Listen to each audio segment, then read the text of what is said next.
Welcome back. It's time for another 5-Minute Friday. I am Dr. Jen Miller, and we are going to do a bite-sized professional learning on our data protocols today.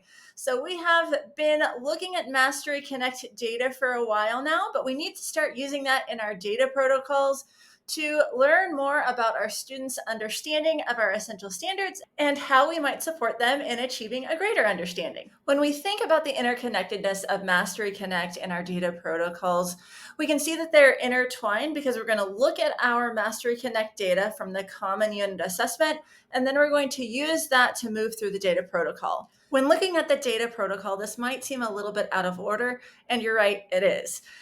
Because we're using this with a unit assessment, we need to look at the assessment overall and then move through the data protocol. If you were building your own assessment or you were doing a shared formative assessment, you would start with your data protocol first, creating your know and do chart, which we'll talk about later, before you start to give your assessment. Okay, so I'm going to take a look at a sample tracker here, and we can look at how to access the data. So go ahead and log into Canvas, and on the left-hand toolbar here, you'll want to click on Mastery. So if I click on Mastery, instead of just seeing the trackers, it's going to activate this toolbar up top, which is what I want to see. From here, you'll go to Analytics and then Overview. This gives you an overview of everything for your students, but we want to look at a specific assessment. So we can scroll down and see how our students are doing overall, but I want to look at the assessment piece just for Physical Science Unit 2. So I can click into that assessment. From here, we see more data pop up. When you reach this point, I would encourage you to right-click and open the View Assessment in a new tab because you'll use it later. So if you do that, it'll save you time. Then I want you to scroll down and you will see your standards breakdown. From here, you should calculate the number of students who are living in exemplary and in proficient.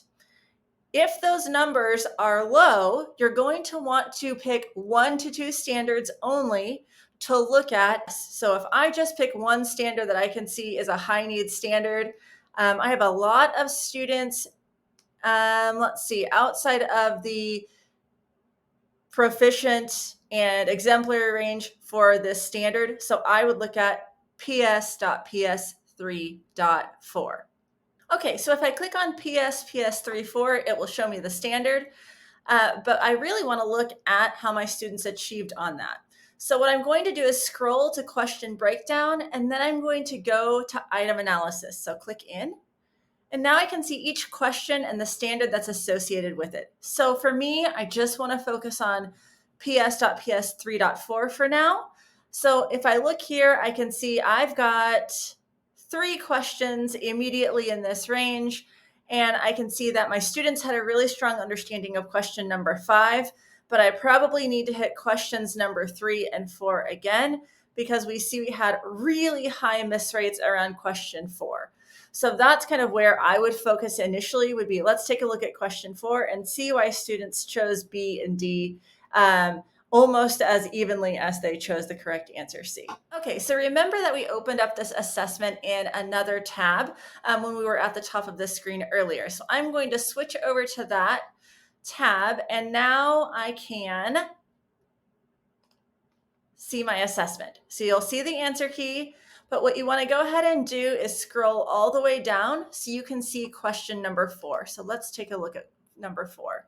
So now you can review that question, see the correct answer, and then start creating your know-do chart for question number 1. What did students need to be able to know and need to be able to do from our success criteria in order to answer this question? And that's what we'll be focusing on next week, is how to use the know-do chart alongside your Mastery Connect data and your curriculum guide to actually move through question number 1 in your data protocol. So now you know how to access your data in Mastery Connect. This will help you move through your data protocol, which we'll start talking about more in our next series of videos. And we'll focus on questions 1 and 2 next week, and then focus on questions 3 and 4 of the data protocol the following week. So we're going to do a short series here to help everybody move through that data protocol effectively. Thanks so much for watching, and I'll see you next Friday.